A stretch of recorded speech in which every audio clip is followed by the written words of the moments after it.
Assalamualaikum warahmatullahi wabarakatuh. Semangat sekali hari ini ya. Semangat sekali karena sudah menjelang akhir pekan ya, Za.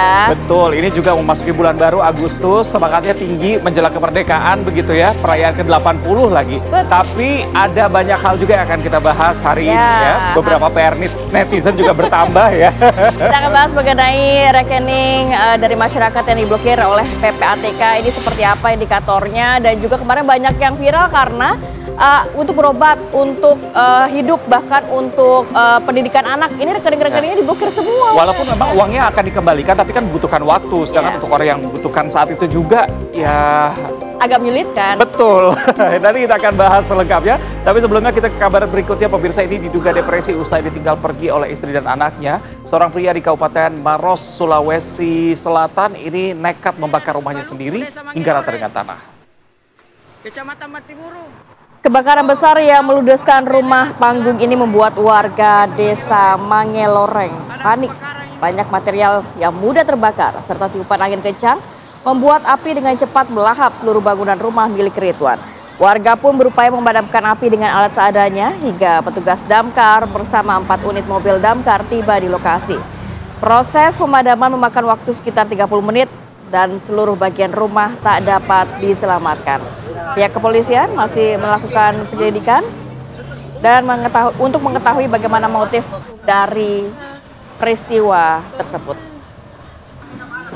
Daripada bakar rumah kan lebih baik bakar ayam gitu ya. Bakar sate buat bagi-bagi tetangga juga ya. Harusnya merugikan diri sendiri gitu ya, Za. Kita bergeser ke informasi selanjutnya. Ini ada aksi pemalakan terhadap seorang supir truk yang dilakukan oleh preman dengan dalih jasa pengamanan di Jalan Kebon Melati, Tanah Abang, Jakarta Pusat yang sudah berhasil diringkus oleh pihak kepolisian. Jadi dari rekaman video viral ini memperlihatkan detik-detik sopir truk dipalak oleh seorang preman saat tengah melintas di Jalan Kebon Melati, Tanah Abang, Jakarta Pusat. Sang sopir sengaja merekam aksi pemalakan karena dipalak sebesar Rp100.000 sebagai jasa pengamanan. Gak butuh waktu lama, aparat kepolisian yang bergerak akhirnya berhasil membekuk pelaku. Pelaku ini ditangkap di rumah kontrakannya di Kebon Melati, Tanah Abang, dan dalam rumah pelaku polisi juga mendapati uang pecahan Rp100.000, beberapa lembar kwitansi, dan yang mengejutkan ada alat hisap sabu. Akibat perbuatannya pelaku dijerat dengan pasal 368 KUHP tentang pemerasan dengan ancaman hukuman 9 tahun penjara. Ya, berantas premanisme nih ya. Kemarin juga sempat ada yang viral bahwa seorang supir truk yang sampai memvideokan aksi premanisme untuk melaporkan kepada bosnya. Bahwa sebenarnya memang ada palak-pemalak ini. Dan kita ke kabar berikutnya, pemirsa. Ini ada wanita muda di kota Palembang, Sumatera Selatan yang ditembak oleh pelaku curanmor saat korban memergoki pelaku sedang beraksi. Pemirsa, 2 pelaku pencurian sepeda motor beraksi di sebuah ruko di Jalan RA Abu Samah, Sukabangun, Kota Palembang, Sumatera Selatan. Korban dan beberapa warga lainnya langsung mengejar pelaku. Tak lama setelah mereka berhasil mencuri sebuah sepeda motor yang terparkir di depan ruko. Kejar-kejaran terjadi antara pelaku dan juga beberapa warga di lokasi. Seorang pengendara motor wanita yang kebetulan melintas ikut mengejar saat tahu ada aksi pencurian di lokasi. Naasnya, seorang pelaku ini menembakkan senjata api dan menggenai kaki sang wanita. Peluru yang meletus dari senjata pelaku sudah ditemukan oleh pihak kepolisian dan akan diuji terlebih dahulu. Sedangkan korban segera dibawa ke Rumah Sakit Bayangkara Palembang untuk mendapatkan perawatan medis.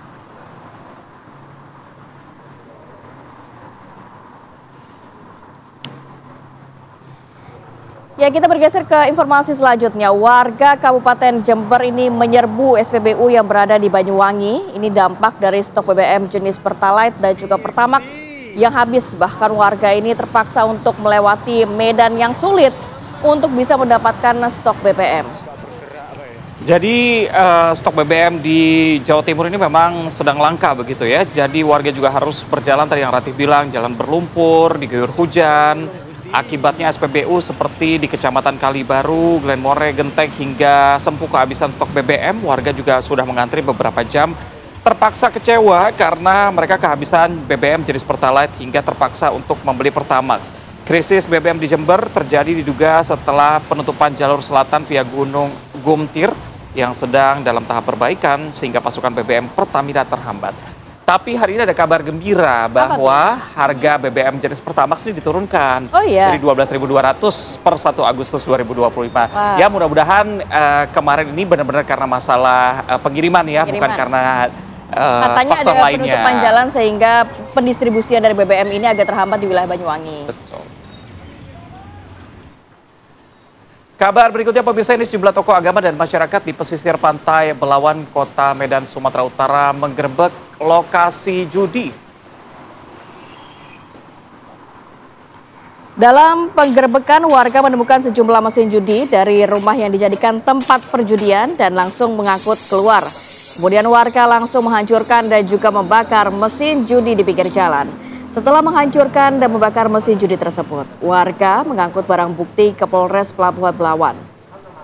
Meski dalam penggerebekan tidak ada perlawanan, warga berharap lokasi itu tidak dijadikan kembali tempat perjudian.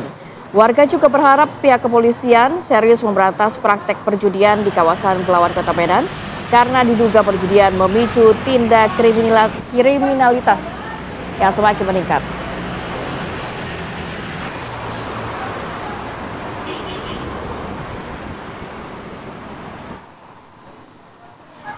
Selain tadi kita juga sudah menghadirkan beragam informasi untuk membuka rangkaian pagi hari ini, kita akan ajak Anda untuk memantau bagaimana kondisi terkini langsung dari Bundaran Hotel Indonesia Jakarta. Sudah ada rekan NTMC Polri, sudah ada Brigadir Sarah. Selamat pagi.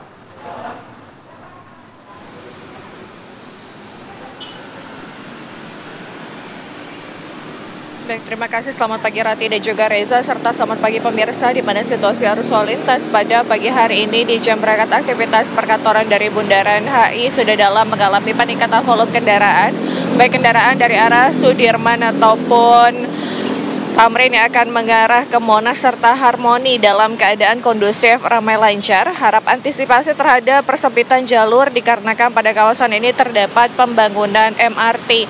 Dan kendaraan dari arah Sudirman yang akan berbelok ke arah Tamrin ataupun Tanah Abang juga dalam keadaan ramai. Peningkatan terlihat namun masih relatif normal. Selanjutnya arus lalu lintas dari arah Monas maupun Harmoni akan berbelok menuju ke Cikini ataupun Menteng, atau juga dari arah Monas yang akan lurus ke arah Sudirman pada pagi hari ini sudah dalam keadaan ramai. Kenaikan volume kendaraan tentu akan terus terjadi mengingat banyaknya perkantoran pada kawasan ini.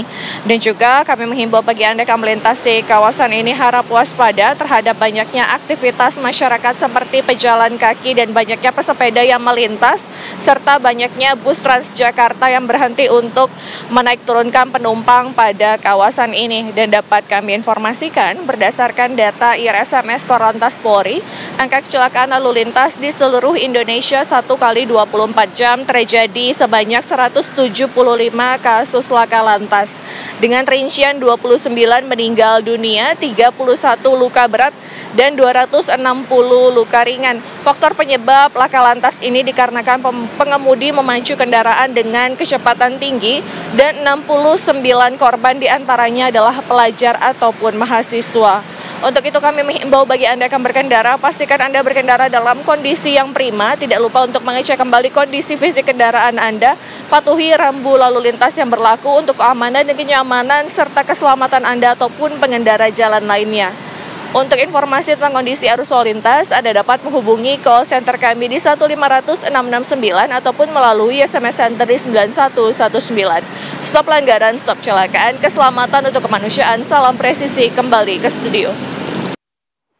Terima kasih pemirsa, Anda masih setia bersama kami. DPR RI menyetujui permohonan yang diajukan Presiden Prabowo Subianto untuk memberikan abolisi terhadap mantan Menteri Perdagangan Tom Lempong. Selain itu disetujui pula permohonan pemberian amnesti kepada 1.116 terpidana termasuk Sekjen PDIP Hasto Kristianto.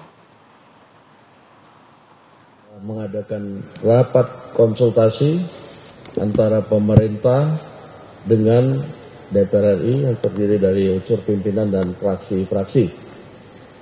Rapat konsultasi ini adalah dalam rangka membahas surat Presiden RI kepada DPR RI untuk meminta pertimbangan. Dan tadi kami telah mengadakan rapat konsultasi dan hasil rapat konsultasi tersebut DPR RI telah memberikan pertimbangan dan persetujuan terhadap surat Presiden nomor R43/Pres 07/2025 tanggal 30 Juli 2025 tentang permintaan pertimbangan DPR RI atas pemberian gerasi atas nama saudara Tom Lembong. Abolisi terhadap Tom Lembong. Nomor Pres R43 Pres 07/2025 tanggal 30 Juli 2025 atas pertimbangan persetujuan DPR RI tentang pemberian abolisi terhadap saudara Tom Lembong. Yang kedua adalah pemberian persetujuan atas dan pertimbangan atas surat Presiden nomor 42 Pres 07/2025 tanggal 30 Juli 2025 tentang amnesti terhadap 1.116 orang yang telah terpidana diberikan amnesti, termasuk saudara Hasto Kristianto. Demikian hasil rapat konsultasi antara pemerintah dan DPR RI pada malam hari ini atas permintaan pertimbangan dan persetujuan surat dari Presiden Republik Indonesia. Terima kasih.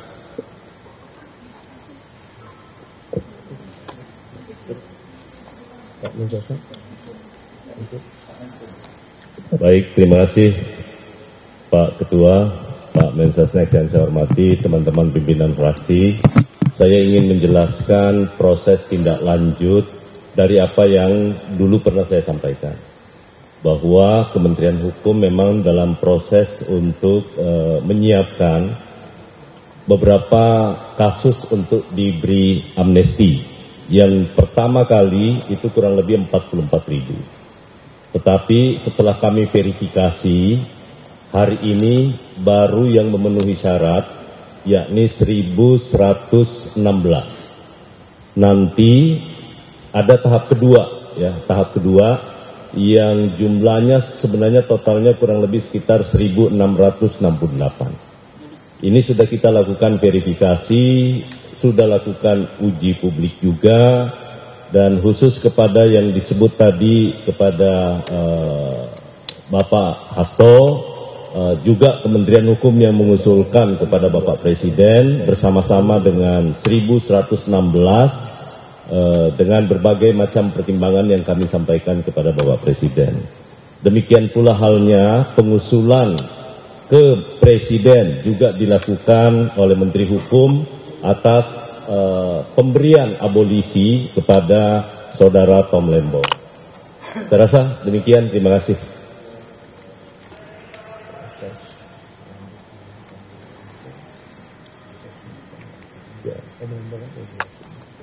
Dengan demikian, konsekuensinya kalau yang namanya abolisi, maka seluruh proses hukum yang sedang berjalan itu dihentikan. Ya, dihentikan. Kalau kemudian nanti Presiden dengan atas dasar pertimbangan dari DPR itu kemudian menerbitkan keputusan Presiden. Ya. Dan kita bersyukur malam ini karena pertimbangan DPR-nya sudah disepakati oleh fraksi-fraksi, kita tunggu selanjutnya nanti keputusan Presiden yang akan terbit. Saya rasa itu. Terima kasih. Baik. Dan pemirsa, Ketua Harian DPP Partai Gerindra Sufmi Dasko Ahmad bertemu dengan Ketua Umum PDI Perjuangan Megawati Soekarno Putri di Bali. Kami mendapatkan gambar eksklusif Wakil Ketua DPR RI Sufmi Dasko Ahmad bersama dengan Mensesnek Prasetyo Hadi melakukan pertemuan langsung dengan Ketua Umum PDIP Megawati Soekarno Putri di Bali. Terlihat juga DPR RI ketuanya yaitu Puan Maharani dan juga Prananda Prabowo, elit partai PDIP, dan dikabarkan pada kondisi itu Megawati sudah mendapatkan informasi bahwa Sekjen PDIP Hasto mendapatkan amnesti dari Presiden Prabowo.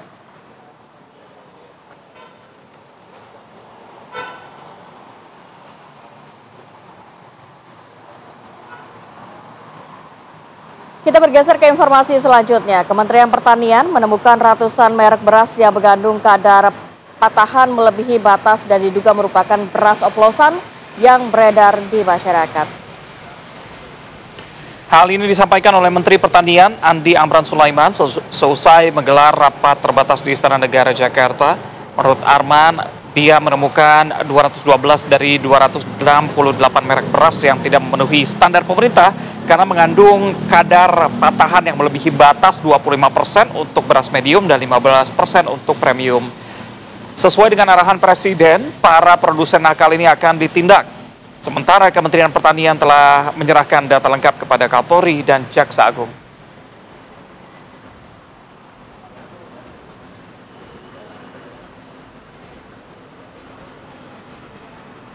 Berikutnya, pemirsa, Menteri Sosial Saifullah Yusuf mengungkapkan ada 200.000 rekening yang sudah tidak lagi menerima bansos triwulan kedua karena pasif dan terindikasi terlibat judi online.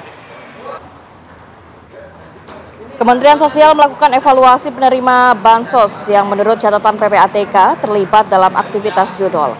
Dari 603.000 rekening penerima bansos yang diperiksa, Kementerian Sosial dan PPATK menemukan lebih dari 200.000 rekening dalam kondisi pasif serta terindikasi terlibat judi online.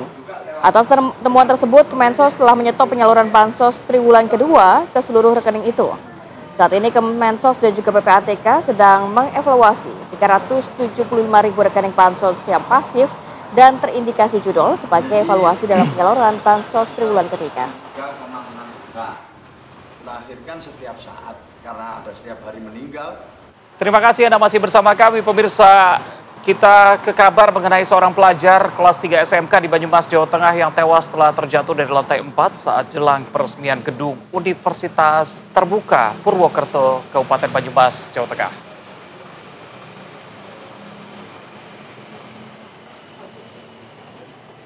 Acara peresmian Universitas Terbuka dilaksanakan di Aula Ballroom, di mana korban MA menjadi perias teman-temannya yang akan menari tradisional untuk menghibur tamu undangan dalam peresmian Gedung Baru Universitas Terbuka Purwokerto. Kejadian pertama kali diketahui oleh saksi yang mengantar tamu undangan.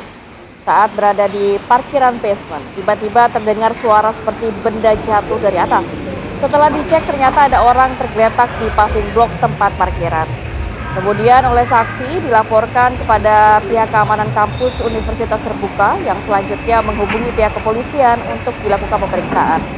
Korban dilarikan ke rumah sakit untuk dilakukan penanganan medis, namun nyawanya tidak dapat tertolong.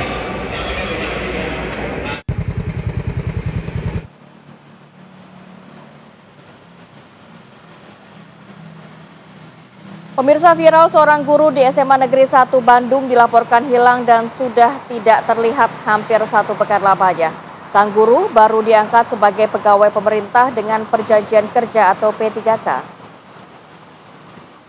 Inilah sosok Ardi Richardiansah, seorang guru pelajaran kewirausahaan dan ekonomi SMA Negeri 1 Bandung, Jawa Barat. Hampir 1 pekan Ardi tidak mengajar di SMA Negeri 1 dan tidak diketahui kabarnya. Ardi dinyatakan hilang dan keluarga sempat menyebarkan pemberitahuan hingga viral di media sosial. Ardi terakhir diketahui keluar rumah di kawasan Dipati Ukur, Kota Bandung sekitar pukul 12.30. Saat itu pamit untuk mengambil paket, setelah itu pihak keluarga mengabarkan ke pihak sekolah bahwa Ardi hilang. Menurut sekolah, Ardi sempat mengalami permasalahan pribadi yang diduga berkaitan dengan investasi. Diduga Ardi meminjam uang dari 9 rekan guru dan koperasi sekolah dengan alasan untuk investasi dalam bentuk barang dan jasa yang rencananya akan dimasukkan ke sejumlah sekolah. Total uang yang ia pinjam dari guru dan koperasi sebanyak 373 juta rupiah. Hingga saat ini pencarian masih terus dilakukan dan pihak sekolah juga membuka komunikasi dengan keluarga maupun pihak berwajib untuk mendapatkan kejelasan. Pihak sekolah mengimbau kepada siapapun yang mengetahui keberadaan Ardi untuk segera menghubungi pihak berwajib.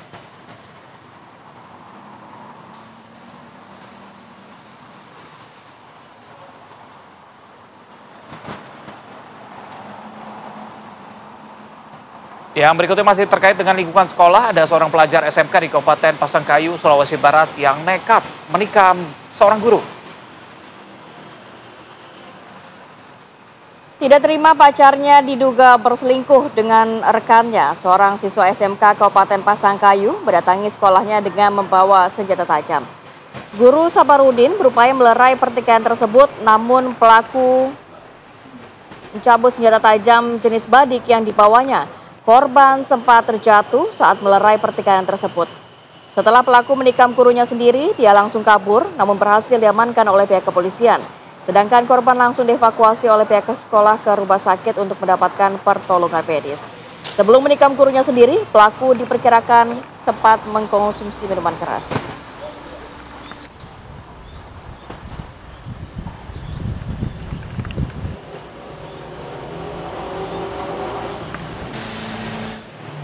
Baik, kita akan bergabung langsung dengan AKBP Joko Kusuma Dinata, Kapolres Pasangkayu yang sudah bergabung bersama kami untuk menjelaskan secara lebih detail mengenai kasus ini. Assalamualaikum, selamat pagi Pak Kapolres.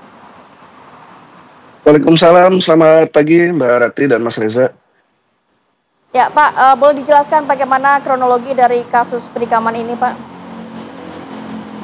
Baik, makasih Mbak Rati. Jadi bahwa benar pada hari Selasa tanggal 29 Juli 2025, bertempat di halaman sekolah SMK 1 Baras di Dusun Kareo, Kecamatan Baras, Kabupaten Pasangkayu telah terjadi tindak pidana penganiayaan yang dilakukan oleh pelaku dengan inisial AI, umur 17 tahun, pekerjaan pelajar SMK 2 Baras, dengan korban Sabarudin, umur 40 tahun yang merupakan staf dari sekolah SMK 1 Baras. Jadi pada hari itu si pelaku memang sudah mau pergi ke sekolah, kemudian singgah di kantin, di warung untuk membeli minuman keras dengan sudah membawa badik yang awalnya digunakan untuk menjaga diri ya. Namun pada saat di warung itu pelaku berubah pikiran, kemudian mendatangi SMK 2 Baras dengan tujuan untuk mendatangi atau mencari teman perempuan dari pelaku atas nama Delvi dalam rangka untuk mengklarifikasi atau menegaskan terkait chat dengan teman prianya si Delvi itu. Kemudian si pelaku mendatangi sekolah dan mencari Delvi, namun tidak menemukan sehingga si pelaku mengamuk di sekolah SMK 2 Baras tersebut. Melihat si pelaku mengamuk, kemudian para siswa pelajar yang di SMK 2 melapor kepada salah satu staf, yaitu Pak Sabarudin, yang kemudian berusaha melerai, namun si pelaku malah mengayunkan badiknya, kemudian mengejar korban, hingga korban terjatuh. Pada saat itu korban terjatuh, pelaku mengayunkan badiknya, sehingga terkena di lengan bagian kiri. Kemudian korban sempat mendorong pelaku, namun pelaku masih tetap mengejar, kemudian mengayunkan lagi sehingga terkena ujung jari dari korban. Dan setelah itu korban sempat mau melarikan diri, namun langsung diamankan oleh petugas dari Polsek Baras yang sebelumnya sudah dihubungi dari pihak sekolah. Begitu, Mbak. Oke, Pak Kapolres, kalau kami boleh menanyakan bagaimana kondisi dari korban saat ini? Saat ini korban sendiri sudah kembali ke rumah karena kemarin langsung mendapatkan penanganan dari puskesmas dan menderita luka jahit di lengan maupun di ujung jarinya. Demikian. Ya, melihat pelaku ini masih di bawah umur berarti ya Pak ya. Bagaimana penanganan dari pihak kepolisian sendiri?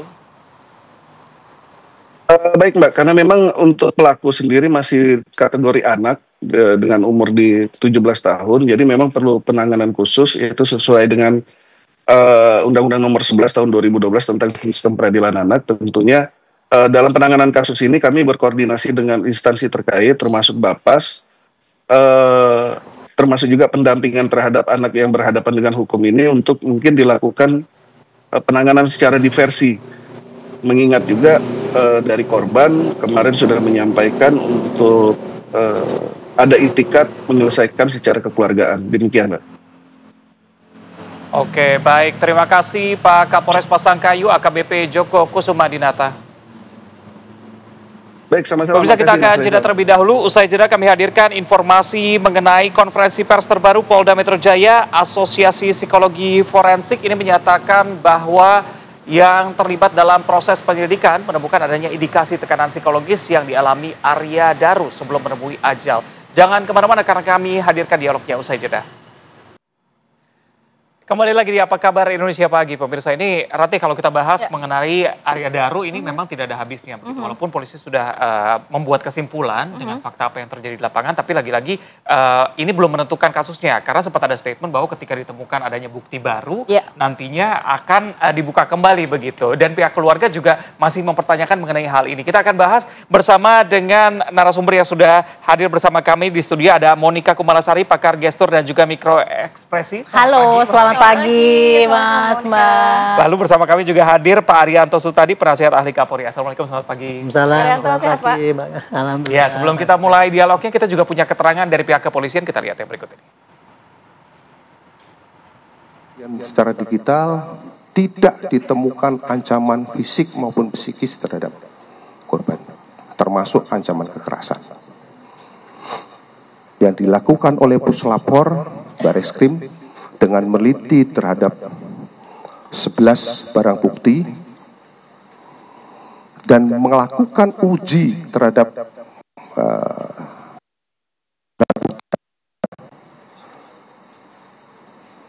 dengan hasil tidak ditemukan adanya DNA milik orang lain selain DNA milik korban. Dari serangkaian tindakan dan kegiatan yang dilakukan oleh penyelidik, mulai dari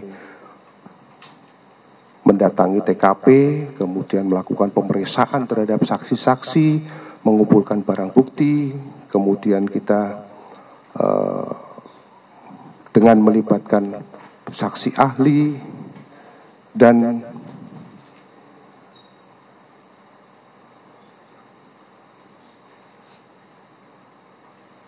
pada kesempatan yang baik ini, kami akan menyimpulkan hasil daripada penyelidikan yang kami lakukan, bahwa penyelidikan yang kami lakukan, kami simpulkan menemukan adanya peristiwa.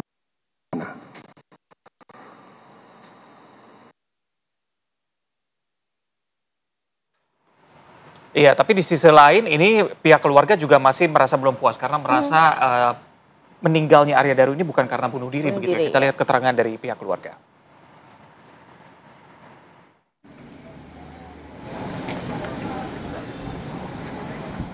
Keluarga Arya Daru Pangayunan menanggapi rilis Polda Metro Jaya soal hasil penyelidikan kematian diplomat muda Kementerian Luar Negeri.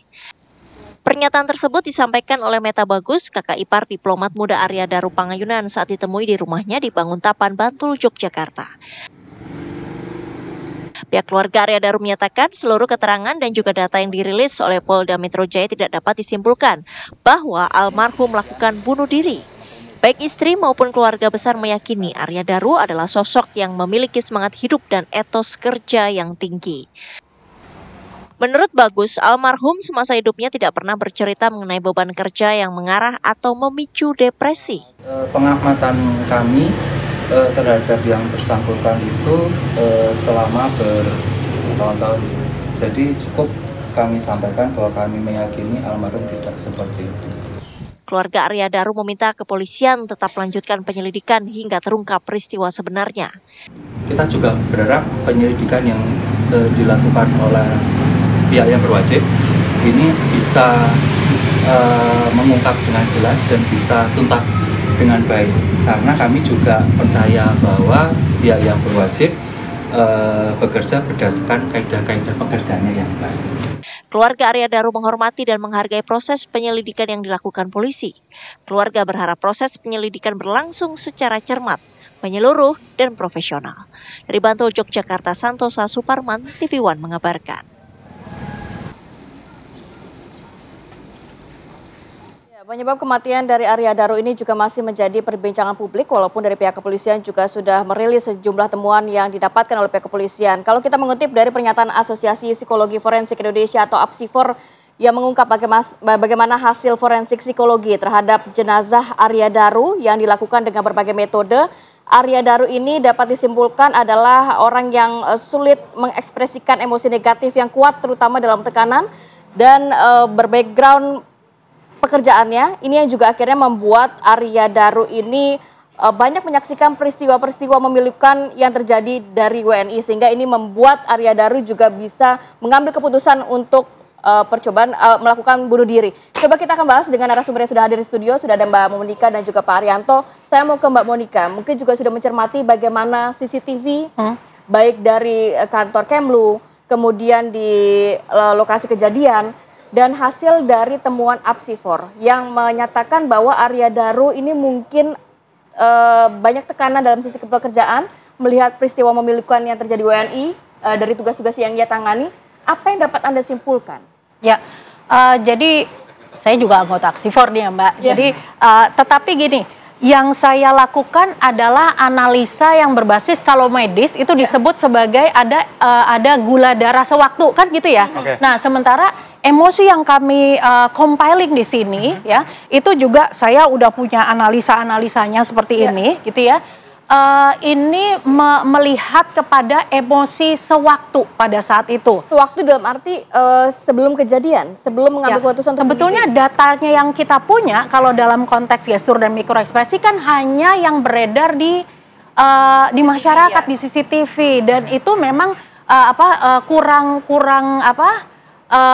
bisa mencerminkan apa yang sedang dirasakan karena kondisinya dan sebagainya begitu ya. Jadi saya skip untuk melihat di sisi hal tersebut. Gitu. Tidak ada bahan yang bisa saya amati begitu ya. Jadi digali terlalu dalam. Tidak bisa digali terlalu dalam. Tetapi justru yang menarik adalah ketika pers conference gitu ya, Pak Polisi ini menyampaikan kondisi seperti redaksi yang sudah disampaikan begitu ya.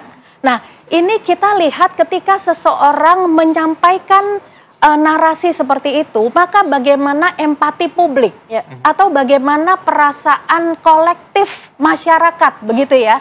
Dan kemudian saya dikirimin ada video ketika polisi menyampaikan hal tersebut, maka ada helaan nafas begitu ya. Nah jadi saya justru malah tertarik karena penyidik ini ya itu mewakili sesuatu yang langsung berhubungan dengan stakeholders yang ada di sana. Berarti Mbak Monika kita akan mencermati penyidik saat itu baik kata-kata yang dipilih disampaikan kepada publik dan juga gesturnya. Betul. Ya. Oke. Jadi gini, kalau sesaat yang kita lihat ada saya capture di momen tertentu ketika jadi emosi yang muncul adalah ada anger. Anger itu kemarahan. Jadi ketika menghela nafas saat menyampaikan pernyataan bahwa kematian ADP mengarah pada indikasi meninggal tanpa keterlibatan pihak lain. Nah, ketika mengatakan hal tersebut, ekspresi sewaktunya adalah adanya anger.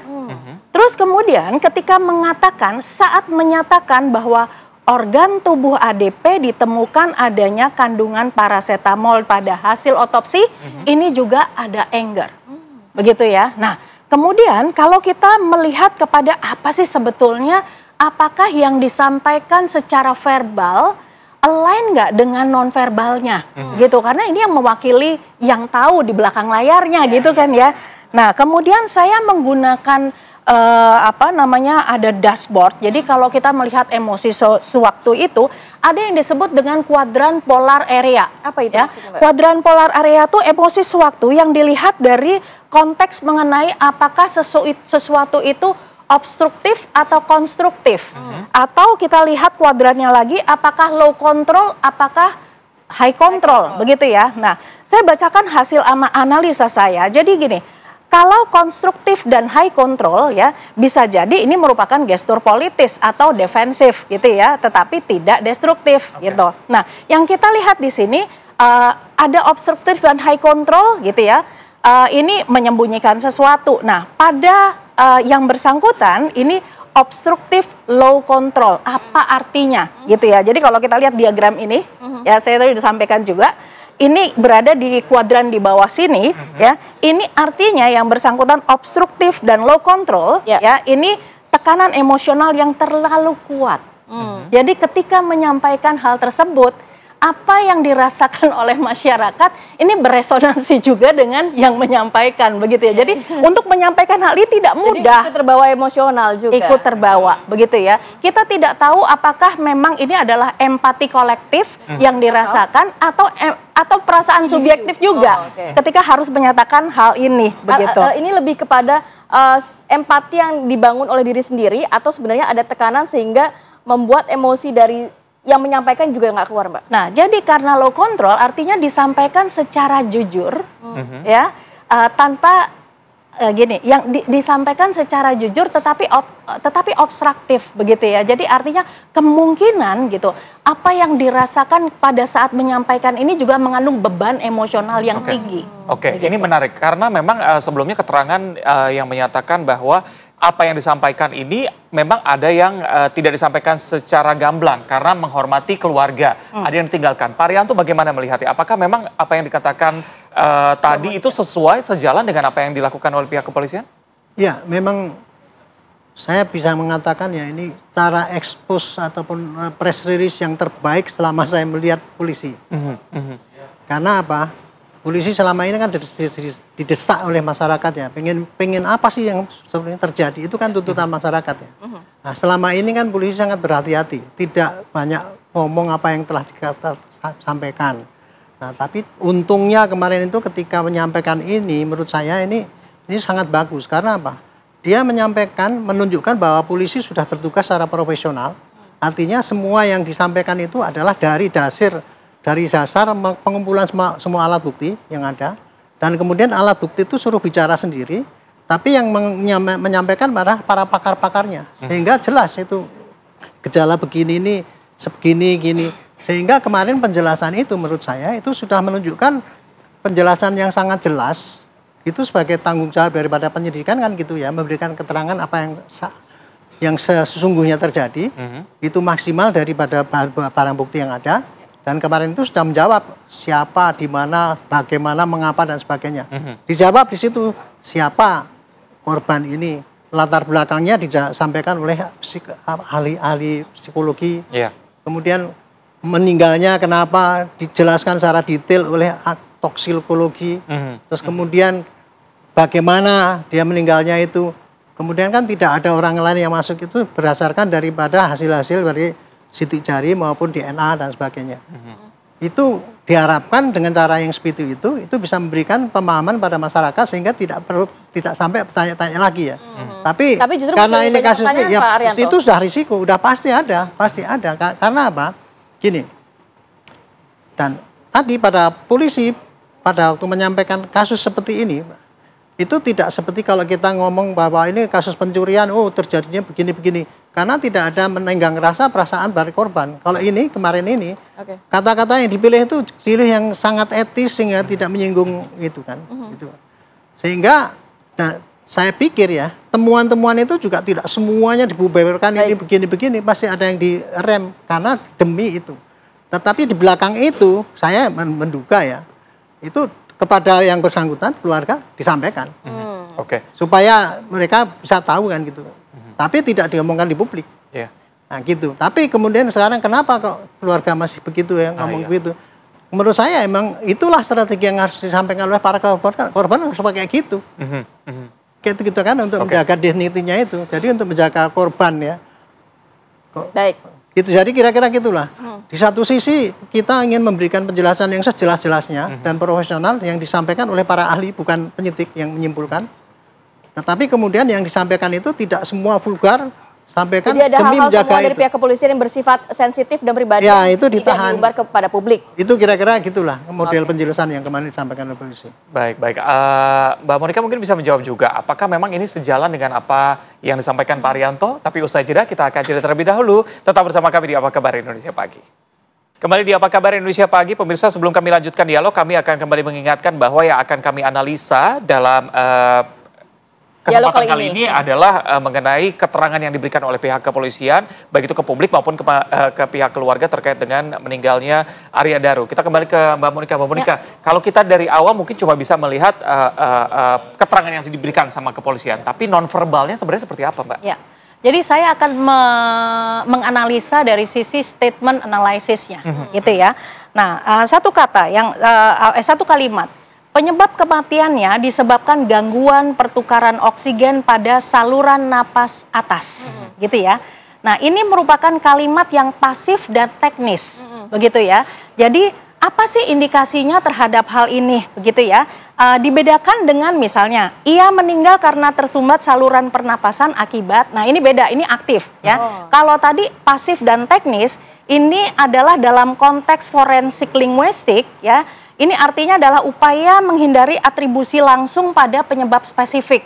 Karena kan memang masih terbuka ya untuk penyidikan lebih lanjut gitu ya. Terus potensi untuk menghindari kejelasan, karena memang belum jelas, begitu ya. Terus juga fokus diarahkan pada proses fisiologis, bukan penyebab mengapa gangguan itu terjadi. Begitu ya. Nah, terus kemudian kita lihat lagi tadi kalimat tadi ya, frasanya medis tapi umum. Ya. Seperti apa Mbak contohnya? Jadi ya ini tadi yang dikatakan gangguan pertukaran oksigen pada saluran nafas atas. Kesannya memang medis tetapi umum gitu ya. Nah, ini menimbulkan kesan kenapa masyarakat jadi ramai karena ini kesannya teknis tapi kosong, gitu ya. Kita jarang untuk mengatakan gangguan pertukaran oksigen. Kita hanya mengatakan bernapas begitu aja kan ya. Nah, jadi nafas atau kesulitan bernafas gitu ya. Betul. Jadi kalimat gangguan pertukaran oksigen pada saluran napas atas ini sangat teknis memang. Ada lagi kata-kata yang disoroti dari pernyataan pihak kepolisian? Ada ya. Jadi ini disebut dengan overcomplication of distract gitu ya. Terus kemudian ada lagi ketika mengatakan mengenai meninggal bukan karena apa tuh? Ada tindak pidana. Gitu ya. Jadi ini masih tidak ditemukan unsur tindak pidana begitu. Tidak ditemukan unsur tindak pidana dan sebagainya. Nah, jadi kalimat-kalimat seperti inilah yang akhirnya secara kolektif masyarakat merasakan masih ngambang di sini, gitu ya. Karena dalam statement analysis pun juga ini menjadi sepertinya defensif rather than investigatif, gitu. Mbak Monica, berarti kalau menurut analisa Anda ini kata-katanya sudah diatur sedemikian rupa atau memang spontan saja dikatakan begitu? Ya, nah kalau kita lihat ini spontan atau diatur, kita lihat banyak jeda, ya. Terus kemudian ada menghela gitu ya, walaupun menghelanya tidak obviously kelihatan gitu ya, tetapi menghela nafas itu seperti shoulder shrug yang kita menyatakan sesuatu yang dengan kondisi emosional yang berbeda begitu ya. Jadi ada tekanan emosional seperti itu. Dan ya patut mungkin emosi kita juga akan merasakan hal itu ketika bicara mengenai hal itu begitu ya. Jadi kalau kita lihat mengenai spontan atau tidak spontan, jelas ini tidak spontan karena narasinya sudah dipersiapkan. Sebelum saya ke Pak Arianto, tapi kalau melihat saat pihak kepolisian menyampaikan bagaimana korban ditemukan ada mengkonsumsi paracetamol dan lain sebagainya, kemudian luka-luka yang ada di tubuh korban, itu apa yang bisa dibaca sebenarnya? Karena kan ada luka-luka yang dinyatakan ini luka saat naik ke rooftop. Tapi banyak pertanyaan publik, ini kayaknya bukan luka saat naik ke rooftop, karena luka-luka lebam yang ada di situ. Ini ranahnya kedokteran forensik saja. Tapi kalau saat menyampaikan pihak kepolisian, itu menjadi perhatian juga nggak dari Mbak Monica? Ya, jadi tadi dari sekian waktu yang disampaikan untuk berbicara, maka si device kami ya, kecuali pengamatan secara skill gitu ya, tetapi juga dikalibrasi kembali gitu ya. Memang ada 5 circumflex model of effect dari yang menyampaikan ya. Kita dari tadi kita bicara karena kita tidak bisa beride lagi dengan korban. Bukan korban, dengan kalau korban kan berarti ada tindak pidana ya, dengan almarhum begitu ya. Nah, jadi jadi kombinasi ada 5 yang dominan, ada embrace, ada pensive, ada melankolik, terus kemudian ada bored dan lelah begitu ya. Karena perjalanan selama 3 minggu terus kemudian di luar rame gitu ya. Jadi ini mengarah kepada state of internal yang ada moral konflik atau tekanan batin yang besar ketika menyampaikan. Saya mau ke Pak Arianto. Tadi dikatakan Mbak Monica ini lebih ke defense bukan investigasi. Bahkan sorotan ada moral konflik di sini Pak Arianto. Itu kan yang diterangkan tadi kan yang menerangkan ya. Polisi yang menerangkan kan kayak gitulah kurang lebih ya. Nah kalau saya melihat ya, karena saya sebagai penyidik ya, jadi saya melihatnya ini. Kemarin yang ngomong di situ itu adalah satu penyidik, kepala penyidik yang menyimpulkan daripada semua. Tetapi secara detailnya itu yang menyampaikan adalah ahlinya yang di bidang itu. Jadi tadi kalau mengatakan tadi kematian itu kok susah bilang apa nggak bisa napas lah gitu. Kita orang umum kan kayak gitu ya. Tetapi dia sebagai orang yang teknis, yang scientific gitu. Dia menerangkan apa yang terjadi secara jelas itu menurut dia. Kalau bagi saya tuh, saya juga baru tahu kan ternyata orang yang kehabisan napas itu kayak gitu. Kalau saya jelas, karena dia tidak menerangkan hanya bahasa yang ini aja. Dia terangkan temuan-temuan yang sesungguhnya yang dia. Jadi dia ngomong itu berdasarkan hasil penelitian. Itulah yang disampaikan. Jadi kalau yang toksikologi, dia menerangkannya gini ya, di dalam perutnya itu tidak ada bahan-bahan yang mematikan. Tidak ada racun, tidak ada sianida, tidak ada obat-obat yang kimia dan lainnya. Sehingga dia secara toksikologi tidak mungkin dia meninggal karena itu. Cocok juga dengan apa yang ada di sampah dan sebagainya. Toksikologi kan ngomong gitu ya. Nah, tapi kalau yang yang patologi, dia menerangkan bahwa luka-lukanya itu Bu, yang tadi ditanyakan luka itu apakah dia naik roof apa tidak itu. Dia menerangkan luka-luka itu tidak ada luka dari luar. Tapi dari dalam semua. Tapi ada memar di sini, ada memar di sini, ada luka-luka di dalam sini. Itu kalau kita mengamati ya, itu bisa kita bayangkan, saya sendiri yang bayangkan juga gitu. Oh ini berarti memang dia itu kalau orang mau dioperasi sakit kan gigit-gigit gitu sendiri kan. Itulah yang terjadi luka. Jadi intinya begini, cara penyampaian yang disampaikan oleh press release kemarin itu masing-masing menurut bidangnya sendiri-sendiri sehingga pakai teknik kata-kata yang sesuai dengan disiplin ilmunya dia gitu. Menurut saya sih itu lebih jelas. Tapi kan yang lain kalau orang umum nggak ngerti kan itu apa itu. Betul. Itu. Oke, mungkin kira-kira kayak gitulah. Saya ke Mbak Monika sedikit singkat saja karena waktu kita terbatas begitu ya. Tadi Pak Arianto mengatakan yang menyatakan ini merupakan pihak kepolisian. Apakah ini juga berpengaruh terhadap defensif tadi dikatakan begitu? Karena penyidik mungkin memang sifatnya seperti itu. Atau sebenarnya tidak ada pengaruh dari mikroekspresi dan juga pemilihan kata, Mbak? Ya, jadi kalau yang kita amati terhadap subjek yang sedang menyampaikan sesuatu, ada konflik nggak antara apa yang dipikirkan, apa yang dikatakan dengan apa yang dirasakan secara internal perasaan subjektif begitu. Jadi kalau kita ngelihat ini ada red flag-nya nggak gitu ya ketika menyampaikan hal tersebut. Ternyata kalau kita mengamati yang mikro-mikro ada loh gitu ya. Oke, baik. Terima kasih Mbak Monika dan juga Pak Arianto. Ini kita harapkan memang polisi sudah menyatakan sesuai dengan keahliannya tadi. Pak Arianto bilang dan diharapkan kalau misalnya ada pihak keluarga yang merasa tidak puas itu hal biasa, tapi ini kasusnya masih terbuka. Jika ditemukan adanya bukti baru nantinya pasti akan ada babak berikutnya ya. Oke, kita harus ajak pemirsa untuk jeda dulu sejenak. Nanti kita hadirkan informasi dan juga perbincangan terkait Pusat Pelaporan dan Analisis Transaksi Keuangan atau PPATK akan memblokir sementara transaksi pada rekening dorman, yaitu rekening yang tidak aktif minimal selama 3 bulan. Informasi selengkapnya kita hadirkan saat lagi, tetap bersama kami. Pusat Pelaporan dan Analisis Transaksi Keuangan (PPATK) akan memblokir sementara transaksi pada rekening dorman, yaitu rekening yang tidak aktif minimal selama 3 bulan. Langkah PPATK tersebut dilakukan karena banyak rekening dorman yang disalahgunakan, seperti hasil jual beli rekening atau digunakan untuk tindak pidana pencucian uang. Pemblokiran ini juga untuk mendorong bank dan pemilik rekening untuk melakukan verifikasi ulang dan memastikan tidak disalahgunakan untuk kejahatan. Sebelumnya, PPATK memblokir 31 juta rekening dorman selama lebih dari 5 tahun dengan nilai lebih dari 6 triliun rupiah. Namun dari 28 juta lebih rekening dorman ini sudah aktif kembali.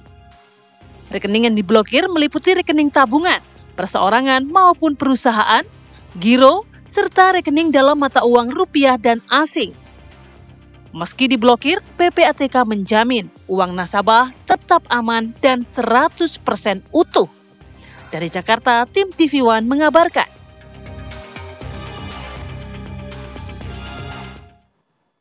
Ini yang ramai banget. Kalau kita buka sosmed pasti kelihatan ada aja obrolan soal ini begitu Iya, ya. tapi Reza aman rekening? Saya alhamdulillah aman karena rekening cuma satu. Jadi aktif terus ya. Ini kalau kita bahas lebih dalam sebenarnya ada yang menarik. Tadi kita sempat ngobrol juga sama Pak Ivan yang menyatakan bahwa sebenarnya tidak seperti itu kok, tidak 3 bulan langsung dorman dan juga ada pembekuan begitu ya. Tapi lebih dalamnya kita langsung bahas bersama dengan Pak Ivan Yustiavandana, Kepala PPATK. Assalamualaikum, selamat pagi Pak. Assalamualaikum warahmatullahi wabarakatuh. Selamat pagi. Pak Ivan mungkin langsung bisa klarifikasi nih Pak, apakah informasi mengenai 3 bulan tidak aktif langsung dibekukan ini tidak benar atau memang menunggu 5 tahun begitu Pak? Karena begini Pak, di lapangan, di netizen tuh banyak yang mau berobat nggak bisa, mau bayar biaya pendidikan nggak bisa, bahkan mau buat hidup aja nggak bisa karena rekeningnya diblokir sama PPATK. Ya. 3 bulan sama sekali tidak benar. Pertama ya, yang harus saya jelaskan mungkin kita tarik lagi ke belakang. Bahwa definisi dorman itu, status dorman itu kita serahkan kepada banknya masing-masing. Sejak tahun lalu kita melakukan proses, bahkan sejak tahun 2024 kita tuh berproses. Jadi kita minta ke bank, tolong identifikasi rekening-rekening yang tidak aktif, yang kemudian dalam istilah perbankan disebut dengan dorman. Nah, teman-teman perbankan menyampaikan kepada PPATK, jadi bukan PPATK yang harus rekening 3 bulan tidak aktif dan segala macam, enggak. Masing-masing sampaikan kepada PPATK. Nah, kemudian setelah disampaikan itu, baru PPATK bisa melihat resiko dari masing-masing nasabah. Nah, sekali lagi tarik lagi mundur. Ketika kita belajar mengenai bagaimana memberantas tindak pidana pencucian uang, misalnya dari korupsi, dari illegal logging, illegal mining, termasuk dari judul terakhir itu, kita memahami simptomnya itu salah satu dampak penyebab terbesar itu adalah rekening-rekening yang tidak tidur, tidak dipakai, tidak aktif. Itu banyak sekali kalau Mas dan Tapi Mbak. filteringnya memang hanya dari bank atau dari PPATK ada sendiri kan? Maksudnya dalam arti kan mungkin kita punya beberapa rekening yang memang tidak diaktifkan untuk tabungan pendidikan dan lain sebagainya, Pak. Bukan berarti itu untuk tindak pidana dan lain sebagainya. Yang kita masalahkan tuh bukan rekening tidak aktifnya, bukan nganggurnya. Tapi ada risiko bagi rekening nganggur ini dimanfaatkan oleh para pelaku kriminal, which is faktanya banyak, untuk kemudian menampung dana-dana ilegal atau untuk kemudian dipakai dibobol rekeningnya. Kan banyak sekali berita. Mas sama Mbak sendiri sudah sering memberitakan rekening dibobol tanpa pengetahuan nasabah dan segala macam. Jual beli rekening banyak sekali. Nah, atas dasar risiko inilah kemudian kita lindungi. Ini sebenarnya negara hadir untuk melindungi rekening Tapi masyarakat. sudah adakah himbauan atau informasi kepada masyarakat? Masyarakat taunya ujuk-ujuk loh, kok rekening saya diblokir gitu. Ya udah. Sudah ada? Jadi prinsip mengenal nasabah, pengkinian data itu adalah perintah undang-undang loh. Kan beberapa kali kita menerima WhatsApp dari bank, tolong dikinikan kok dong, KTP-nya diperbaiki dan segala macam. Itu perintah undang-undang. Dan di undang-undang TPPU pun, pencucian uang pun 8/2010 diperintahkan bank itu wajib mengenal nasabahnya. Ada kewajiban untuk mengenal nasabah. Nah, sehingga dengan demikian kewajiban bank untuk melakukan updating. Tapi terlepas dari itu, resiko publik memiliki rekening tidur itu luar biasa. Ketika kita bicara judi online, contohnya ya, mungkin ada datanya, saya nggak tahu. Bisa ditampilkan juga mungkin di bawah. Ketika kita bicara data, kita masuk tuh bulan Mei kita masuk. April itu deposit judi online saja, deposit saja dari publik, saudara-saudara kita di masyarakat itu menyentuh angka 5 triliun. Menyentuh angka 5 triliun, 33 juta transaksi menyentuh angka 5 triliun. Begitu PPATK melihat fenomena ini kan sudah hasil bicara dan segala macam ya, hasil bicara. Lalu kemudian PPATK masuk di sekitar bulan Mei, tengah Mei, Mbak dan Mas bisa lihat, publik bisa lihat, ketika itu langsung anjlok jatuh. Sampai hanya 2 triliun, deposit hanya 2 triliun, penggunaan oleh bandar dan segala macam. Sekarang titik ini di bawah 1,5 triliun. Sekarang di titik ini hanya tersisa dari 33 juta transaksi di bulan April. Menjadi sekitar 1 juta transaksi. 7 juta transaksi. Jadi efektif memang. Sampai 0 transaksi kira-kira butuh berapa lama? Kita harus terlalu radikal ya. Orang nggak bisa akses, Mas nggak bisa akses Sulit itu. nanti ya. Nah, itu kan dampak-dampak itu ya. Lalu kemudian adik-adik kita, saudara-saudara kita ini kan top up-nya bisa di mini-mini market. Adik-adik ini kan, tapi kan ada online lewat e-wallet juga begitu, tidak harus melalui rekening bank. Betul. Tapi pada akhirnya kan dari bank ke e-wallet segala macam. Coba saudara-saudara kita lihat di luar sana, ada yang mohon maaf mengakhiri hidupnya, rumah tangga hancur, suami bakar istri, istri bakar suami, barang dijual, macam-macam kan. Ini dampak sosial. Menuju ke arah sana begitu ya, mencegah transaksi judi online dan segala macam. Mencegah dampak sosialnya. Betul. Pak Ivan, pertanyaan berikutnya dari masyarakat adalah kenapa tidak ada pengetatan sebelum pendaftaran rekening begitu? Karena kalau kita lihat sekarang mendaftar rekening lebih mudah begitu lewat aplikasi, rekening langsung jadi. Kenapa tidak difilter dari situnya? Untuk pencegahan supaya tidak terjadi masyarakat yang tadi butuh uang untuk pembayaran sekolah dan sebagainya harus mengalami pembekuan rekening dulu. Ya, ketika masyarakat berinteraksi dengan bank, ada yang namanya prinsip mengenal nasabah, ditanya sumber dana dan segala macam. Tapi kan kita tidak bisa menghindari kemajuan pesat teknologi banking, e-banking dan segala macam, bisa dengan menggunakan foto, verifikasi, buka rekening dengan online dan segala macam. Itu kan kita tidak bisa hindari kemajuan perbankan kan. Oke, itu sudah terjadi. Pengetatan bukannya tidak ada saja. Yang menjadi masalah itu adalah para pelaku, karena sudah ketat, para pelaku pidana ini tidak lagi dengan mudah bisa melakukan pembukaan rekening. Ketika dia melakukan pidana tidak mudah dengan membuka rekening, solusinya apa coba? Pakai rekening orang. Pakai rekening orang. Jual beli rekening. Jual beli rekening. Makanya kalau publik melihat di website, di katakanlah di tempat-tempat yang jualan market gitu ya, jualan online gitu, itu ada jual beli rekening macam-macam. Oke, pertanyaan berikutnya adalah kenapa tidak ada pembatasan? Kalau kita menggunakan SIM card nomor pribadi, menggunakan NIK, itu dibatasi sampai dengan 4 rekening, 4 nomor telepon misalnya. Kenapa tidak dilakukan seperti itu mengenai rekening, Pak? Kalau rekening bisa sesuai dengan kebutuhan ya. Kalau Mas misalnya sekarang di TV ini, lalu pindah lagi TV sana, stasiunnya minta kan bank lain, bank lain. Gitu. Kan bisa ditutup rekeningnya. Ya, maunya kan bagusnya kan ditutup. Tapi faktanya pembahasan mengenai pembatasan rekening ini ada menuju ke arah sana atau tidak? Iya, salah satunya. Salah satunya itu adalah bagaimana masyarakat ini lebih aware bahwa ada resiko dengan kepemilikan rekening. Ya. Itu harus diupdate. Pak Ivan, dari sisi PPATK sendiri, ada nggak sih sebenarnya dorman biasa sama dorman yang memiliki resiko tinggi yang bisa digunakan untuk hal-hal yang tidak baik seperti tindak pidana? Ada algoritmanya seperti apa gitu dalam proses pembekuan? Dan apakah itu juga dibuka secara publik, apa memang hanya audit internal saja? Machine learning kita punya algoritma itu ya. Jadi ada dorman yang memang resikonya minimal. Ada dorman yang resikonya bisa tinggi banget. Misalnya dorman. Apa tuh, Pak? Contohnya misalnya kalau ketika kita lihat dorman resikonya tinggi banget itu contoh misalnya kasus di Pangandaran ya. Para petani, para saudara-saudara kita di pedesaan itu kemudian membuka rekening kan. Lalu tidak ada aktivitas. Begitu kita lihat statusnya, loh ini kok statusnya saudara-saudara kita yang kerjanya di daerah dan petani dan segala macam lah. Faktanya terbukti kan yang ditangkap oleh Polres Ciamis itu terbukti satu orang itu Bandar Judol memiliki 300 rekening isinya di dalam 200-an sekian miliar kan. Nah yang begini kan banyak sekali.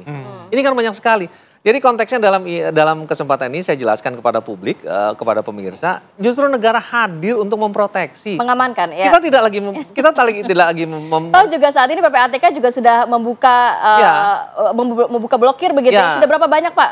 Udah lebih dari 30 juta. Itu sejak bulan Mei nggak ada masalah kita rilis. Itu setelah memang ada laporan dari para nasabah atau memang bagaimana? Iya, ada laporan mitigasi algoritma tadi ya. PPATK bekerja. Oh ini penyiar TV ini ada saya kenal ini itunya kan dilepas dan segala macam. Tapi ada yang namanya sama. Kalau begitu namanya sama kan butuh waktu nih. Ini orangnya ada apa enggak gitu kan? Kita lagi melindungi. Haruskah ada pelaporan atau memang otomatis dibuka? Memang ada yang otomatis, ada yang ada pelaporan. Jadi ketika misalnya mau bayar sekolah nggak ada periode penghentian ini tidak akan melampaui pada saat harus Nah kita juga hadirkan ini cara reaktivasi rekening bank yang sudah dibuka blokirnya ya oleh PPATK ya. Berarti bisa menunggu 5 hari dan juga diperpanjang sampai dengan 15 hari kerja begitu. Itu berarti mekanisme penghentiannya. Itu mekanisme penghentiannya. Kalau kita sudah melakukan sanggahan begitu prosesnya berapa hari? Langsung di bank aja hari itu juga bisa. Hari yang sama juga bisa. Hari yang sama bisa. Kalau banknya meyakinkan, Mas datang, KTP-nya ada, datanya ada segala macam, hari itu juga bisa. Berarti harus datang ke bank, bisa lewat telepon. Ada yang ada yang ke kami lewat tautan, lewat surat dan segala macam. Sangat gampang. Buktinya 30 juta. Rekening udah dibuka. Nah, mungkin juga sekalian Pak Ivan di sini bisa disampaikan ke kita mungkin link untuk klarifikasinya, linknya apa, atau ada nomor telepon, atau ini ada yang bisa kita sampaikan? Ini ada. Itu WhatsApp resmi ya. Apa saja yang perlu dilampirkan di sana, Pak? Ya, tentunya identitas diri, ya, tentunya seperti NIK gitu ya. Dia harus menyampaikan nomor rekening dan segala macam itu. Itu formulir keberatan juga bisa diisi di situ ya. Himbauan kepada masyarakat yang juga masih khawatir takut nih rekeningnya nanti diblokir oleh PPATK. Sebenarnya indikatornya apa saja sih? Jadi nggak perlu worry kalau rekening Anda sebenarnya tidak ada masalah. Ya, kita tidak menyarankan rekening itu dipakai setiap hari. Nggak ada masalah, nggak dipakai juga nggak ada masalah. Tapi yang penting masyarakat aware bahwa punya rekening dan segala macam. Ya, itu harus ada pengkinian data, tadinya mahasiswa sekarang sudah jadi manajer, udah beda lagi. Tadinya di sini bekerja lagi udah beda lagi, sehingga risknya beda. Tadinya bank akan sensitif karena ini mahasiswa, terima 10 juta, 100 juta akan dilaporkan ke PPATK, tapi ternyata dia sudah jadi pengusaha, sudah kaya dan segala macam, sehingga harusnya wajar kan. Angka segini kan harusnya wajar. Itu kan perlu diupdate.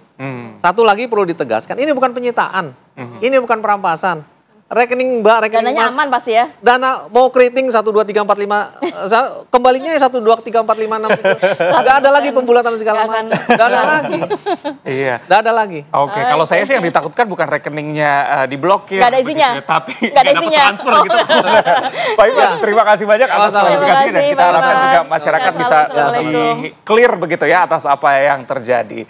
Dan pemirsa, kita akan jeda terlebih dahulu. Usai jeda kami hadirkan ada informasi mengenai Presiden Prabowo Subianto yang memutuskan untuk memberikan amnesti kepada Sekjen PDIP Hasto Kristianto dan juga memberikan abolisi untuk Tom Lembong. Ini disampaikan oleh Wakil Ketua DPR Sufmi Dasko Ahmad dalam keterangan persnya semalam. Kita lihat dan juga kita hadirkan diskusinya. Usai jeda tetap bersama kami. Langsung masuk ke tema dialog yang berbeda lagi. Kemarin kita juga sudah menyoroti di mana DPR RI ini sudah menyetujui pemberian abolisi kepada Thomas Lembong dan juga amnesti kepada Hasto Kristianto. Pemberian amnesti dan abolisi itu adalah kewenangan dan juga memang telah sebelumnya diusulkan oleh Presiden Prabowo Subianto. Kita akan membahas mengenai hal ini dengan narasumber yang sudah hadir di studio. Sudah ada Bang Habibur Rahman, Ketua Komisi 3 DPR RI. Selamat pagi, Assalamualaikum Bang Habib. Selamat pagi, sehat ya? Waalaikumsalam. Kemudian juga ada Bang Margarito Kamis, pakar hukum tata negara. Assalamualaikum, selamat pagi Bang Margarito. Ya, pagi, Assalamualaikum. Saya mau ke Bang Habib. Bang Habib, walaupun ini sebenarnya diusulkan oleh Pak Presiden, pemberian abolisi dan juga amnesti, tapi kalau dari sisi DPR RI sendiri, ini publik mempertanyakan parameternya DPR dalam menyetujui abolisi dan amnesti dua elit politik ini apa, Bang? Bukan diusulkan, tapi memang diputuskan oleh Presiden. Diputuskan oleh Presiden. Tapi meminta pertimbangan DPR. Ya. Yang tepat seperti itu. Ya. Soal amnesti dan abolisi sendiri sebenarnya di sini sudah berkembang, ya, setidaknya 5 tahun terakhir. Ya, pemicunya adalah soal over capacity di lembaga pemasyarakatan. Saya 5 tahun kemarin kalau kunker itu rata-rata tiap LP itu bisa 400% over capacity. Nah, kebanyakan di antaranya itu adalah minor crime. Lalu juga ada pengguna narkoba tapi pengguna. Pengguna narkoba. Nah, sehingga kemarin kita diskusi juga waktu saya di tim kampanye nasional ya, saya di timnya Pak Prabowo diskusi soal hal ini. Jadi ketika Pak Supratman jadi Menteri Hukum, beliau juga kan dari DPR paham sekali nih persoalan over capacity secara umum. Nah, terkait dua orang tokoh ya, Pak Hasto dan Pak Tom Lembong sebetulnya memang bagian dari kebijakan yang besar tersebut, tapi memang ada pertimbangan-pertimbangan khusus ya terhadap apa yang menjadi masalah ini. Bang Habib? Apakah nanti ditanyakan ke pemerintah, ya kan ya. Kalau kami sih pasti menyetujui, ya, karena memang secara kasat mata ya, kasus dua ini memang sangat menarik perhatian, memicu kontroversi dan banyak hal. Padahal kalau dari segi damage-nya ya, kalau saya Komisi Hukum melihat dua orang ini kan nggak mencuri uang negara, ya kan? Ya. Pak Hasto, Pak Tom Lembong itu kan nggak memperkaya diri juga. Ya. Lalu di kasus Pak Tom Lembong bahkan mens rea-nya itu tipis sekali, ya. Nggak ada mens rea, nggak ada aliran dana. Pak Hasto, ya kan secara politik juga, kalau saya mau pahami ya praktek politik, seorang sekjen ya, misalnya dia nalangin anggotanya untuk memberikan suap, hampir nggak masuk akal gitu loh, kan yang obstruction of justice-nya nggak terbukti, ya kan ya. Jadi kegaduhan, keriuhan yang timbul akibat perkara ini saya pikir memang nggak produktif. Dan Pak Prabowo ini bukan bicara hukum. Kalau Habibur Rahman tadi bicara hukum, Pak Prabowo itu bicara konstitusi sebagai kepala negara. Karena kalau di pasal 14 konstitusi kita itu kan presiden memiliki hak untuk memberikan amnesti dan abolisi. Cek di penjelasannya yang Undang-Undang 45 ini kan setelah diamandemen penjelasannya nggak ada. Tapi kalau mau lihat sejarah pasal itu dilihat di undang-undang yang aslinya kan, penjelasan terhadap pasal 14 itu adalah konsekuensi dari kedudukan presiden sebagai kepala negara. Artinya apa? Ini memang benar-benar hak prerogatif yang pertimbangannya ya, yang saya disampaikan saya tadi soal hukum itu hanya sepersekiannya. Ada pertimbangan yang jauh lebih besar yang memang hak beliau. Bisa beliau jelaskan, silahkan, bagus. Ya kan ya. Kemarin juga sudah disampaikan oleh Menteri Hukum bahwa salah satu pertimbangannya persatuan demi NKRI. Macam-macam. Ya karena ada hal lain yang mungkin belum atau disampaikan oleh Pak Menkum ya, itu sah-sah saja. Dan setiap presiden sejak zaman Pak Soekarno, Pak Harto, Pak B.J. Habibie, kemudian sampai sekarang semua pernah mengeksekusi hak prerogatif dalam bidang hukum ini. Kita ingat kasus Cicak Buaya, Pak SBY kalau nggak salah keluarkan deponering. Pak B.J. Habibie keluarkan amnesti kepada aktivis-aktivis PRD. Jadi bukan hal yang baru, Presiden menggunakan bukan hal yang baru. Ini memang semua presiden pernah menggunakan. Kalau Pak Pak SBY atau Pak Jokowi itu sapel korbi, kalau nggak salah, gerasi ya digunakan ya. Nah ini sudah dieksekusi. Nah ini Pak Prabowo menggunakan hak prerogatif beliau sebagai kepala negara dalam kasus ini. Oke, saya ke Bang Margarito. Bang Margarito, ini kalau jadi perbincangan dari publik juga banyak yang bertanya sebenarnya apa yang menjadi perbedaan antara abolisi dan juga amnesti? Sebenarnya begini, dari segi spesies sama. Dia berakar pada apa yang disebut dengan pardon right. Apa itu, Bang? Hak memaafkan, mengampuni. Ya, tradisinya ini juga tercerahkan tahu mengenai hal ini. Dari segi tradisi ya, dari segi itu ini asal usulnya dari Inggris. Pertama kali dipraktekkan pada tahun 688. Pertama kali. Nanti transformasi di Inggris itu abad ke-15, abad ke-16. Kalau kita itu dari segi sejarahnya. Kalau masuk dalam konstitusi, orang pertama yang bicara mengenai hak ini itu namanya Alexander Hamilton. Apa yang dia mau? Sebagian tadi disebutkan oleh Bang Habib ya. Apa? Misalnya, kalau dalam kekacauan, negara ini kacau, maka ini menjadi jalan keluar untuk orang kembali. Memaafkan agar orang mulai kembali, menjaga kesatuan dan segala macam gitu ya. Nah kedua, perlukah Presiden menjelaskan alasan dia memberikan? Harusnya perlu apa enggak? Sebentar, perlukah atau tidak menjelaskan? Sangat tergantung. Undang-undang dasar tidak mengharuskan Presiden untuk menjelaskan mengapa dia mengambil kebijakan itu. Karena itu penuh prerogatif. Jadi tidak terbagi dan tidak perlu dipertanyakan. Ini dalam istilah Hakim Agung Amerika Serikat yang namanya John Marshall itu apa? Belas kasih. Belas kasih. This is mercy. Belas kasih dari seorang presiden kepada rakyatnya. Dan ini memang politik.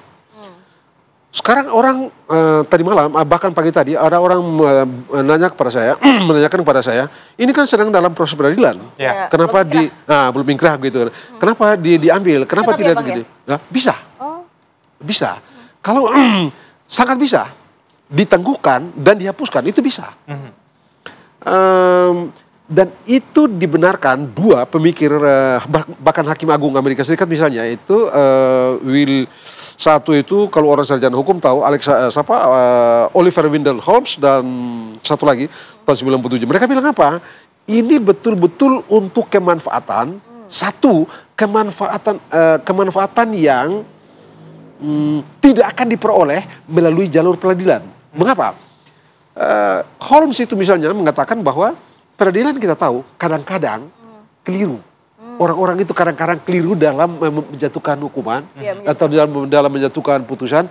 Bisa jadi karena faktanya salah atau karena berat ringannya pidana itu salah, begitu, tidak kompatibel, tidak sesuai, dan itu tidak bisa dikoreksi lagi. Dan itu hanya bisa didapat melalui eksekutif atau cara lain. Nah itu penjelasan kenapa ini tidak. Tapi kalau dari kasus ini nanti boleh dijelaskan juga oleh Bang Margarito apa bedanya amnesti dan juga abolisi ini ya. Kita tahan dulu ya, kita akan gabung lagi saat lagi, tetap bersama kami di Apa Kabar Indonesia Pagi. Oke, kita lanjutkan perbincangan. Sebelum ke Bang Habib, saya mau ke Bang Margarito sedikit. Apa bedanya kenapa abolisi untuk Tom Lempong sedangkan amnesti untuk sebenarnya sangat tergantung pada kebijakan Presiden. Di mana mau ditempatkan di antara dua kotak itu, amnesti dan abolisi, tergantung Presiden, tidak ada salah. Dari segi konsep, abolisi itu individual, lebih pada individual, sedangkan kalau amnesti itu umum banyak orang. Begitu. Tapi dari segi komplikasi hukumnya, konstitusinya sama-sama ini semua adalah orang bebas dan ini semua adalah hak presiden atau kewenangannya presiden dan kewenangan ini ya memang tidak bisa dipertanyakan. Penggunaannya tergantung dia. Yang penting dia memiliki alasan, apapun alasan itu terserah dia. Dan yang itu satu. Yang kedua, dari segi prosedur, dia mesti walaupun cuma pertimbangan ya, mesti minta pertimbangan kepada beliau ini, kepada DPR gitu ya. Beliau setuju dan tidak setuju, tidak ada urusan. Yang penting dia minta. Tapi kalau nggak setuju, saya ada urusan pribadi. Justru nanti Bang Habib yang... Kita pindah komisi gitu. Oke, Bang Habib, gimana untuk meyakinkan bahwa ini bukan transaksional? Karena setelah itu ada statement dari PDIP yang menyatakan bahwa ya kita mendukung pemerintahan dari Presiden Prabowo gitu. Ya silahkan ya, masyarakat melakukan penilaian ya. Kadang-kadang kita juga harus pilih-pilih dalam menyampaikan kritikan menurut saya. Kan ini kan ikhtiar Pak Prabowo ya. Yang paling besar adalah untuk mempersatukan bangsa ini ya. Jadi jangan semua dipersepsikan negatif dengan alasan kritisme gitu. Jadi menurut saya ini tone-nya sudah bagus ya. Ada segelintir orang yang tetap nyinyir dan lain sebagainya, itu konsekuensi kita negara demokrasi. Ya. Tapi kalau banyak yang mengatakan sebenarnya dengan cara ini bisa ada intervensi politik kepada hukum. Oh tidak, enggak, karena memang ini pertimbangan dasar waktu pembentukan perumusan konsep ini memang politik. Ya, jadi memang politik. Kalau mau karena itu maka dipisahkan ada yang judging isu dan non judging, ada isu judicial dan isu non judicial. Itu konsep dasarnya memang. Jadi pisah memang. Jadi kalau Anda bicara politik, memang ini politik. Ada politiknya. Kalkulasi awalnya, dasar awalnya memang politik. Jadi politiknya itu maksudnya apa? Apakah itu sekedar politik transaksional? Itu bukan. Artinya maksud saya konteks politik itu adalah yang dimaksud beliau mungkin adalah konteks kebangsaan. Oh iya. Jadi konsep kenegaraan. Karena kan itu kan diatur di pasal 14. Bahwa itu hak prerogatif presiden. Saya sendiri ya kalau mau diajak debat soal hukum, soal dua orang ini bisa juga gitu loh. Ya karena kita ada politik hukum. Politik hukum kita itu kan sudah dituangkan dalam KUHP ya. Di antaranya pasal 36 bahwa seseorang tidak bisa dipidana ya kalau tidak ada mens rea yang nyata jelas. Itu politik hukumnya. Kasusnya Tom Lempong, kalau ini kan kasat mata sebetulnya gitu kan ya. Apa sih? Misalnya dia memperkaya orang lain. Memperkaya orang lain itu kan harus ada kerjasama yang jelas. Ada ini, oke ya, saya bikin Anda kaya dan lain sebagainya gitu. Itu pun pasal 2 angka ayat 1 itu pun sedang diuji di Mahkamah Konstitusi juga tuh Pak Margarito gitu kan ya. Konsepnya itu memperkaya orang lain yang diinginkan oleh para perumus undang-undang dengan yang diimplementasikan apakah sama gitu kan ya. Jadi Mbak Ratih, kita kalau mau bicara soal hukum, mau sehari semalam saya siap layani. Tapi kalau dengan klausul negarawannya Pak Margarito, ya kan ya, itu hak prerogatif presiden. Dan silakan ya kita hormati sama-sama. Ini konsekuensi kita bernegara ya dengan konstitusi yang kita sampai saat ini masih pakai. Ya, yang memang itu yang saya maksudkan dengan politik itu memang politik untuk negara. Yang tadi saya bilang misalnya, kalau dalam kekacauan, bukan politik kepentingan partai-partai, no. Untuk nation building, begitu ya, kesatuan, persatuan, itu yang dicari. Dan itu sebabnya pikiran dasar dari dirumuskannya konsep pengampunan itu memang untuk itu. Ini breakthrough untuk menghentikan rebellion yang kalau normal saja itu tidak bisa itu. Maka kita tawarkan, udah deh berhenti, kita ampuni semua, kita berhenti.